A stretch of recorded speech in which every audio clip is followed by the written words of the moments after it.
आज के इस विशेष कार्यक्रम में सभी हमारे सम्माननीय दर्शकों को, श्रोताओं को प्रभु यीशु मसीह के नाम में हार्दिक अभिनंदन।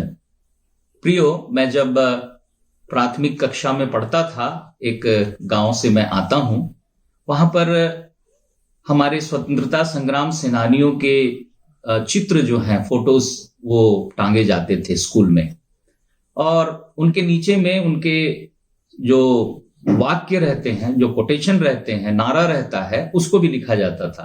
तो उन सारी चीजों को पढ़ने में मुझको बहुत ही अच्छा लगता था, और बचपन में ही इन बातों को जब मैंने पढ़ा तो वो सारी बातें अभी भी मेरे मनों में, मेरे दिमाग में बिल्कुल ताजगी के साथ समय समय पर आती रहती हैं। तो उसमें बहुत ज्यादा एक प्रेरित करने वाला जो एक नारा था, हमारे स्वतंत्रता संग्राम सेनानी श्री सुभाष चंद्र जी बोस का, तुम मुझे खून दो मैं तुम्हें आजादी दूंगा, तुम मुझे खून दो मैं तुम्हें आजादी दूंगा। उसके बाद जब मैं थोड़ा सा और बड़ा होता गया, मिडिल स्कूल में, हाई स्कूल में गया, तो उस समय एक गीत चलता था। हम लोग रेडियो में इस गीत को बहुत सुना करते थे, और वो गीत था, कुर्बानी कुर्बानी कुर्बानी, खुदा को, अल्लाह को प्यारी है कुर्बानी। तो मेरे मन में उस समय से प्रियो एक विचार आने लगा कि ये खून दो का क्या मतलब है, कुर्बानी का क्या मतलब है, बलि और बलिदान जिसके विषय में हम लोग सुनते हैं, लोग अपना बलिदान देने के लिए तैयार हो जाते हैं, ये सब क्यों है, ये प्रायश्चित की जरूरत क्यों है। और इन सारी बातों के साथ जब मैं आगे बढ़ने लगा, और जब मैं अपने हाई स्कूल में, कॉलेज के जीवन में मैंने प्रवेश किया, तो परमेश्वर के वचन बाइबल से मैंने बहुत ही स्पष्ट रूप से मेरे इन प्रश्नों का मैंने उत्तर जो है वो प्राप्त किया। और आज मैं उन बातों को आप लोगों के सामने बांटना चाहूंगा। क्यों आजादी के लिए खून की जरूरत है, स्वतंत्रता के लिए बलिदान की जरूरत है, क्यों कुर्बानी जो है वो खुदा को प्यारी है। मेरे प्रियो, इन प्रश्नों के उत्तर को सिर्फ और सिर्फ खुदा परमेश्वर, बाइबल का जो परमेश्वर है, हमारा सृष्टिकर्ता परमेश्वर है, वो हमें इस बात को बता सकते हैं। और उस परमेश्वर का धन्यवाद हो जो हमारा सृष्टिकर्ता परमेश्वर है, जिसने इन बातों को, जो मनुष्य के जीवन की बहुत ही महत्वपूर्ण बातें हैं, जो आपके और मेरे और सारे मनुष्य के, हर इंसान के जीवन से संबंध रखती हैं, अपने वचन में उन्होंने बताया है। परमेश्वर के वचन, बाइबल, पवित्र शास्त्र को हम लोग परमेश्वर का प्रकाशन कहते हैं। प्रकाशन जो है वो क्या है? प्रकाशन जो है वो मनुष्य के विचार की या दिमाग की उपज नहीं है, कोई परिकल्पना नहीं है। बाइबल परमेश्वर का प्रकाशन है। इसका मतलब है कि परमेश्वर ने उन बातों को मनुष्यों पर प्रकट किया, प्रकाशित किया, जिन बातों को मनुष्य न तो जानता था और न जान सकता था। जैसे उदाहरण के लिए, मनुष्य को किसने बनाया, इस संसार को किसने बनाया, परमेश्वर कौन है, इस प्रकार की कुछ बातें हैं जिसको मनुष्य अपने आप से नहीं जान सकता। सिर्फ परमेश्वर के प्रकाशन की उसे जरूरत है। जब तक परमेश्वर उसे न बताए, तब तक वो इन बातों को, जो उसके जीवन से बहुत ही महत्वपूर्ण संबंध रखती हैं, बहुत ही महत्व रखती हैं, उन बातों को परमेश्वर ने बताया। और उन बातों को परमेश्वर ने जब प्रकाशित किया, तो परमेश्वर ने मनुष्य को यह भी बताया कि जिन बातों को तू जानता नहीं है, जान नहीं सकता है, उन बातों का जानना तेरे लिए अनिवार्य है, ताकि तू इन बातों को मानने के द्वारा परमेश्वर के साथ अपने सही और अनंत रिश्ते को, अपने संबंध को स्थापित कर सके। परमेश्वर के साथ सही संबंध, राइट रिलेशनशिप विद गॉड, ये जो है मेरे प्रियो बहुत ही जरूरी है। तो परमेश्वर के वचन में इस बात को हम लोग देखते हैं कि परमेश्वर जो है उसने मनुष्य को अपने स्वरूप और समानता में बनाया। हम सब जानते हैं, उत्पत्ति की पुस्तक में, बाइबल की जो पहली पुस्तक है, उसमें हम देखते हैं कि परमेश्वर ने मनुष्य को, आदम और हवा को, हमारे जो आदि माता पिता हैं सारी मानव जाति के, उन्हें अपने स्वरूप और अपनी समानता में बनाया, ताकि उनके पास ज्ञान हो, वे लोग सोच सकें, उनके पास भावनाएं हैं, उनके पास इच्छा शक्ति है, उनके पास कलात्मकता है, उनके पास नैतिकता है। ये सारे जो परमेश्वर में सिद्ध रूप में गुण पाए जाते हैं, ये परमेश्वर ने मनुष्य के साथ भी सीमित मात्रा में साझा किया, ताकि मनुष्य और परमेश्वर का संबंध, एक रिश्ता जो है, अटूट रिश्ता स्थापित हो सके, मनुष्य परमेश्वर के साथ संगति कर सके। और मेरे प्यारो, परमेश्वर ने आदम और हवा को क्योंकि स्वतंत्र इच्छा दी थी, परमेश्वर चाहते थे कि वो अपने फ्री विल के साथ, स्वतंत्र इच्छा के साथ परमेश्वर से प्यार करें, परमेश्वर की बात माने, उसके आज्ञाकारी रहें। और परमेश्वर ने उन्हें एक आज्ञा दी थी कि तुम जिस वाटिका में रखे गए हो, उस वाटिका के एक वृक्ष के फल को मत खाना, बाकी सारे वृक्षों के फल को तुम खा सकते हो। परंतु हम देखते हैं मेरे प्रियो कि आदम और हवा ने परमेश्वर की उस बात को ध्यान नहीं दिया, नहीं माना, या उन्होंने विश्वास नहीं किया कि जो परमेश्वर ने कहा है कि जब तुम उस फल को खाओगे तो तुम निश्चित मर जाओगे। और उन्होंने परमेश्वर की बात पर विश्वास करने के बजाय उन्होंने शैतान की बातों पर, जो परमेश्वर का विरोधी है, जो मनुष्य को परमेश्वर से दूर और अलग करना चाहता है, उस विरोधी की बात पर उन्होंने विश्वास किया। और अविश्वास के कारण से अनाज्ञाकारिता उनके जीवन में आई, डिसोबीडियंट। हमारा जो विश्वास न करना है, अनबिलीफ है परमेश्वर की बातों पर, वो हमें परमेश्वर की अनाज्ञाकारिता की ओर, डिसओबीडियंस की ओर ले जाता है। और परमेश्वर ने जो कहा था वो तो सही है, क्योंकि परमेश्वर सत्य है, ये परमेश्वर का गुण है। और मेरे प्रियो, उसका परिणाम क्या हुआ? जब परमेश्वर ने जिस कार्य को मना किया था, आदम और हवा ने उस कार्य को किया, तो वो परमेश्वर से अलग हो गए, परमेश्वर से दूर हो गए, परमेश्वर से भागने लगे। एक समय परमेश्वर की मीठी संगति को पाने वाले परमेश्वर से दूर भागने लगे। और इस प्रकार अविश्वास, अनाज्ञाकारिता के कारण से पाप जो है वो इस दुनिया में आया। इस संसार में मानव जाति के संबंध में पाप की शुरुआत को हम अपने आदि माता पिता में देखते हैं। और इसलिए परमेश्वर जो है वो अपने वचन में रोमियो की पत्री 5वें अध्याय उसके 12 पद में कहते हैं, एक मनुष्य के द्वारा पाप जगत में आया और पाप के द्वारा मृत्यु इस जगत में आई। परमेश्वर अपने प्रकाशन में इन सारी सच्चाइयों को बताते हैं। मेरे प्रियो, आप और मैं खोजते रहेंगे ये पाप कहां से आया, माया मोह कहां से आया, ये सारी बातों को, लेकिन इसका सही, बिल्कुल सटीक उत्तर सिर्फ और सिर्फ आपके और मेरे सृष्टिकर्ता परमेश्वर ही हमें दे सकते हैं। और परमेश्वर का वचन हमें रोमियो की पत्री उसके 3 अध्याय उसके 23 पद में बताता है कि पाप तो आया, पाप की मजदूरी मृत्यु है, पाप के कारण मृत्यु आई। और रोमी 5 के 12 में आगे वो कहता है कि मृत्यु ने सब मनुष्यों पर राज्य किया। आज मनुष्य के मरने का कारण क्या है? विज्ञान कुछ भी कारण बताए, लेकिन मेरे प्रियो, परमेश्वर ही सही कारण बताते हैं। जिस परमेश्वर ने मनुष्य को बनाया, जीवन दिया, वही मनुष्य के जीवन में आने वाली मृत्यु के कारण को सही सही बता सकते हैं। परंतु क्या परमेश्वर अपने स्वरूप और अपनी समानता में बनाए गए मनुष्य को इसी प्रकार मरने देंगे, हमेशा हमेशा के लिए अपने से अलग होने देंगे? नहीं। परमेश्वर जरूर न्यायी परमेश्वर है, क्योंकि नैतिकता, सिद्ध नैतिकता जो है वो उनका एक सिद्ध स्वभाव है, और इसलिए मनुष्य के में भी वो नैतिकता जो है वो पाई जाती है। तो परमेश्वर जो है वो अपने न्याय में जरूर पापी मनुष्य को दंड देंगे, क्योंकि पाप की मजदूरी मृत्यु है। परंतु मेरे प्रियो, परमेश्वर जो है वो प्रेमी परमेश्वर है, प्रेमी पिता है। वो आप और मुझसे, हम सब से वो प्रेम करते हैं, सारी मानव जाति से प्रेम करते हैं, सारे जगत से प्रेम करते हैं। और इसलिए परमेश्वर के वचन में हम पढ़ते हैं, परमेश्वर ने सारे जगत से ऐसा प्रेम किया, उसने सारे जगत से प्रेम किया। सिर्फ एक कौम के लोगों से प्रेम नहीं किया, सिर्फ एक खास धर्म के लोगों से प्रेम नहीं किया, उसने सारे जगत से प्रेम किया।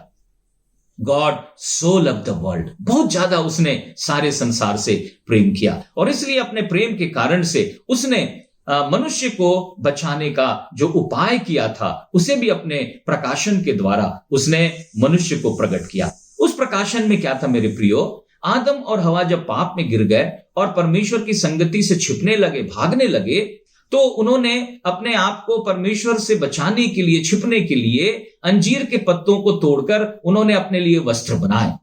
लेकिन परमेश्वर जानते हैं कि अंजीर के जो पत्ते हैं वो उनकी नग्नता को, उनके पाप को ढांप नहीं सकते।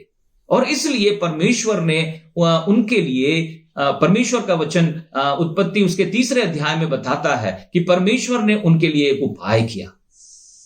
परमेश्वर ने उनको चमड़े का एक अंगरखा पहनाया, चमड़े का एक वस्त्र उनके लिए तैयार किया। ये चमड़े का वस्त्र निश्चित रूप से मेरे प्रियो किसी पशु है ना, किसी मेमने से आता है। और कभी भी किसी जिंदे पशु से हम उसकी चमड़े को, उसकी खाल को नहीं निकालते हैं। हम जानते हैं मरने के बाद ही हम निकालते हैं। तो चमड़ा निकालने के पहले, उस वस्त्र को निकालने के पहले, बनाने के पहले ये जरूरी है कि पहले उसका वध किया जाए। और उस वध में मेरे प्रियो हम देखते हैं परमेश्वर कुछ बातों को आदम और हवा को सिखाना चाह रहे हैं।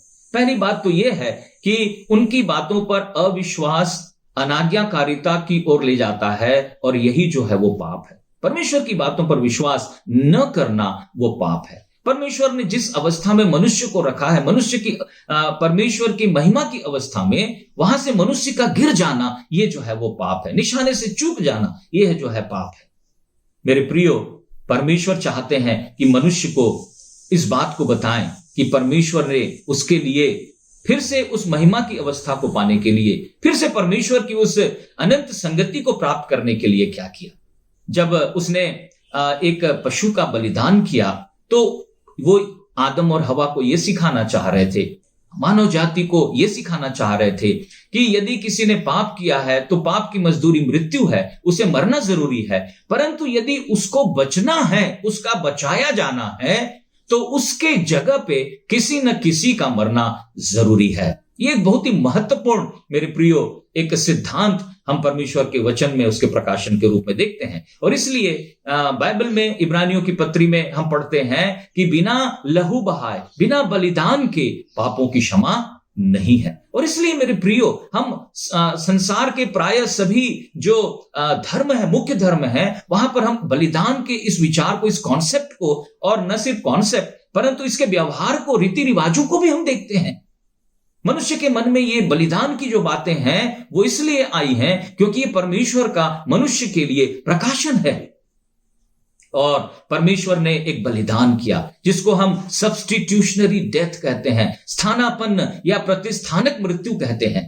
और परमेश्वर जो है मानव जाति को इस स्थानापन्न बलिदान के विषय में याद दिलाते रहे। जब इजरायलियों के लिए परमेश्वर ने मिस्र की गुलामी से छुटकारे के लिए उपाय किया, तो हम देखते हैं निर्गमन की पुस्तक उसके 12वें अध्याय में हर परिवार के लिए एक मेमने का बलिदान किया जाना था। और उसी पर्व को परमेश्वर ने कहा कि तुम इस पर्व को माना करो और फसह का ये पर्व तुम्हारे लिए याद रहे। एक फसह का मेमना एक परिवार के लिए बलिदान किया गया। फिर इजरायलियों के लिए, पूरे समाज के लिए, एक समाज के लिए एक वर्ष में एक बार ये बलिदान चढ़ाने के लिए कहा गया था। और वो हम देखते हैं लय व्यवस्था, लेवियों की जो, पुरोहितों की जो व्यवस्था थी, उसके 16वें अध्याय में परमेश्वर के वचन में परमेश्वर ने कहा था, वहां पर एक विशेष मेमने का बलिदान किया जाना था। और वहां पर हम देखते हैं कि पहला जो मेमना है वो उसको स्केपगोट उसको कहा गया है, अजाहिल कहा गया है, जिसे कि सारे इजरायली के लोग, समाज के लोग अपने हाथों को रखकर, अपने साल भर के पापों को मानकर वे लोग उसे जंगल में छोड़ देते थे। जंगली जानवरों के बीच में वो मेमना, निर्दोष मेमना चला जाता था। और दूसरा जो है उसका वध किया जाता था और उसके लहू को लेकर परमेश्वर के पवित्र स्थान में लेकर, जो महापवित्र स्थान है, वहां पर याजक जो है वो उसे छिड़का करता था। ये पाप का एक प्रायश्चित था, पाप के लिए दुख उठाने का एक चित्र था। और आगे हम देखते हैं मेरे प्रियो, एक व्यक्ति के लिए, एक परिवार के लिए, एक समाज के लिए ही परमेश्वर का बलिदान नहीं, ये तो उन्हें स्मरण दिलाने के लिए था। परंतु परमेश्वर जो है अपनी अनंत योजना में जब यीशु मसीह को, अपने इकलौते प्रिय पुत्र को इस संसार में भेजते हैं, वो उद्धारकर्ता बनकर आया, तब उसकी पहचान परमेश्वर के एक संत ने, यूहन्ना बपतिस्मा देने वाले ने की। यूहन्ना रचित सुसमाचार उसके पहले अध्याय के 29वें पद में हम उस संत की गवाही को देखते हैं। जब प्रभु यीशु मसीह को वो अपनी ओर आते हुए देखते हैं तो वो कहते हैं, देखो यह परमेश्वर का मेमना है जो सारे जगत के पाप को उठा ले जाता है। यीशु मसीह जगत के पाप को उठाकर ले जाने के लिए आया। वो प्रायश्चित के दिन के 2 मेमने के चित्र को प्रभु यीशु मसीह पूरा करता है। और हम जानते हैं मेरे प्रियो, प्रभु यीशु मसीह आपके और मेरे पापों के लिए, सारे संसार के, सारे मानव जाति के पापों के लिए उसने अपना बलिदान दिया। और इसलिए उस प्रभु यीशु मसीह को परमेश्वर का मेमना, फसह का मेमना कहा गया है। और प्रकाशित वाक्य की पुस्तक में प्रभु यीशु मसीह का एक चेला जो दर्शन दिखता है, वो यीशु मसीह को वध किया हुआ मेमना के रूप में दिखता है, जो फिर से जिंदा हुआ और जो परमेश्वर के सिंहासन के दाहिने बैठा हुआ है। मेरे प्रियो, हम देखते हैं इस वध किए हुए मेमने को, जो हमारा प्रभु यीशु मसीह है। हां, खून चाहिए आजादी के लिए, स्वतंत्रता के लिए। कुर्बानी खुदा को इसलिए प्यारी है क्योंकि एक कुर्बानी के द्वारा खुदा जो है वो आपको और मुझको और इस संसार के हर इंसान को बचाना चाहता है, जो उनके प्रकाशन पर, जो उनके व्यवस्था पर विश्वास करता है। और उनकी व्यवस्था क्या है वो बताते हैं। 1 कुरिन्थियों उसके 15 अध्याय में इस सुसमाचार को लोगों तक पहुंचाते हैं कि जो कोई उस पर विश्वास करे, उस सुसमाचार पर जो प्रभु यीशु मसीह के विषय में है, उसके बलिदान के विषय में है। परमेश्वर बताते हैं कि यदि हम परमेश्वर के वचन पर विश्वास करते हैं तो परमेश्वर का वचन, बाइबल, पवित्र शास्त्र कहता है यीशु मसीह हमारे पापों के लिए पवित्र शास्त्र के वचन के अनुसार मर गया, वो गाड़ा गया, पवित्र शास्त्र के वचन के अनुसार वो जी उठा और आज वो उस महान परमेश्वर के दाहिने हाथ में बैठा हुआ है। और इस सुसमाचार को प्रभु ने कहा, तुम जाकर सारी जातियों के लोगों को प्रचार करो। जो विश्वास करे वो बच जाएगा, जो कोई विश्वास करे वो नाश ना हो परंतु अनंत जीवन पाएगा। यीशु मसीह ने परमेश्वर को मनुष्य के रूप में सारी मानव जाति के सामने प्रकट किया। हमारे बीच में वो आया, वो डेरा किया ताकि हम जान सकें कि वो परमेश्वर पुत्र, ईश्वर पुत्र जो है वो हमारा सच्चा उद्धार करता है। मेरे प्रियो, एक छोटी सी कहानी बताकर मैं अपने संदेश को समाप्त करना चाहूंगा।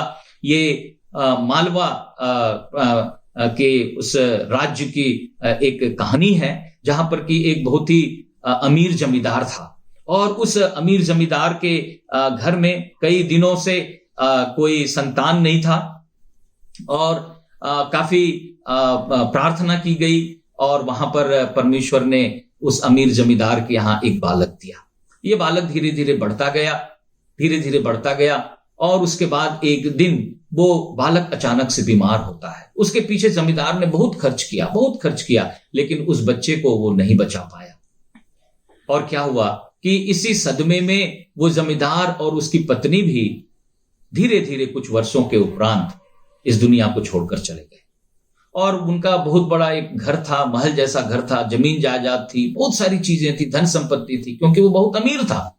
और इसलिए एक समय आया जब उसे बंद कर दिया गया, देखने वाले कोई नहीं थे। और उस समय उसके बाद फिर इसका क्या किया जाए, तो वहां के स्थानीय जो अधिकारी थे उन्होंने कहा कि ठीक है, इस प्रॉपर्टी को नीलाम कर दिया जाए और जो भी पैसा आता है उससे हम जनसमूह के लिए कुछ अच्छे कार्यों को करेंगे। और नियत तारीख में लोग वहां पर एकत्रित होते हैं। लोग जो हैं वो उस महल को खरीदना चाहते थे, उसकी सारी संपत्ति को लेना चाहते थे। तो वहां पर बहुत सारे लोग इकट्ठे हुए, बोली लगाई जाने के लिए बिल्कुल तैयार थी। वहां पर एक बूढ़ी सी एक महिला, एक बहुत ही गरीब महिला वहां पर पहुंची हुई थी मेरे प्रियो, जो इस छोटे बच्चे की सेवा करती थी, आया के रूप में इस छोटे बच्चे की सेवा करती थी जिसकी मृत्यु हो गई थी। और वो भी वहां पर थी। कई लोग बोल रहे थे कि ये यहाँ पर क्या करने आई है, गरीब बच्ची, गरीब बुढ़िया जो है। लेकिन मेरे प्रियो, जब नीलामी शुरू होती है तो वहां पर दो ऐसे कागज में, छोटे छोटे कागज में लिखे हुए दो कागज जो है टुकड़े वो मिलते हैं। और उस पहले टुकड़े को जब नीलामी करने वाला खोल के देखता है तो वो कहता है कि यहां पर जिस जो चित्र इस बच्चे का है, पहले उस चित्र की नीलामी की जाए। और उसके बाद वो नीलामी शुरू करता है। तो कोई इस बात पर रुचि नहीं रखता, परंतु वो जो बूढ़ी वृद्ध महिला थी, वो जब उस चित्र को देखती है कि ये उसी बच्चे की है जिसको वो अपने जान से प्यार करती थी, जिसका उसने पालन पोषण किया और जिसकी मृत्यु हो गई, तो उसने जल्दी से देखा और वो कुछ पैसे, चिल्लर पैसे उसने अपने साड़ी के किनारे में बांध कर रखा था, निकाला, काउंट की और उसने जल्दी से उस राशि को उसने बता दिया। अब लोग बोले कि जल्दी से जल्दी ये खत्म हो जाए तब आगे का कार्य शुरू हो, और इसलिए किसी ने कुछ भी नहीं कहा। और वो चित्र को, उस फोटो को, उस तस्वीर को उस बुढ़िया ने ले लिया, खुशी से ले लिया, अपने गले से लगा लिया, और मानो वो तो बिल्कुल पागल थी कि वो बच्चा जो है वो उसको मिल जाता है, उस बच्चे का चित्र उसको मिल जाता है। उसके बाद दूसरा कागज खोला गया और सब लोग अब तैयार हैं बोली लगाने के लिए, और बोली जिसने लगाई वो कहता है, दूसरे कागज में लिखा है कि जिसने इस चित्र को, इस बच्चे के फोटो को ले लिया है, सारी संपत्ति उसी की है। मेरे प्रियो, परमेश्वर का वचन कहता है, मनुष्य अगर सारे जगत को प्राप्त करे और अपने प्राण की हानि उठाए तो उसे क्या लाभ। परमेश्वर के वचन 1 यूहन्ना उसके 5वें अध्याय के 12 पद में हम पढ़ते हैं, मेरे प्रियो, परमेश्वर का वचन कहता है, जिसके पास पुत्र है उसके पास जीवन है, और जिसके पास परमेश्वर का पुत्र नहीं उसके पास जीवन भी नहीं है। क्या आप उस जीवन को पाना चाहते हैं जो परमेश्वर आपको और मुझको और सबको देने के लिए तैयार है, यदि हम प्रभु यीशु मसीह पर विश्वास करते हैं? प्रभु हमारी सहायता करे कि हम प्रभु यीशु मसीह पर विश्वास करें कि वो हमारे लिए मारा गया, गाड़ा गया और जी उठा, और हमारे लिए वो स्वर्ग में जगह तैयार कर रहा है। एक दिन हमें लेने के लिए वो बादलों में आएगा और हम उसके साथ हमेशा हमेशा के लिए जाएंगे, और वो अनंत जीवन हमें तभी मिलता है जब हम उस पुत्र को अपने उद्धारकर्ता, अपने प्रभु के रूप में हम व्यक्तिगत रूप से स्वीकार करते हैं। प्रभु ऐसा करने में हम सब की सहायता करे। प्रभु की आशीष हम सब पर निरंतर होती रहे। बहुत बहुत धन्यवाद।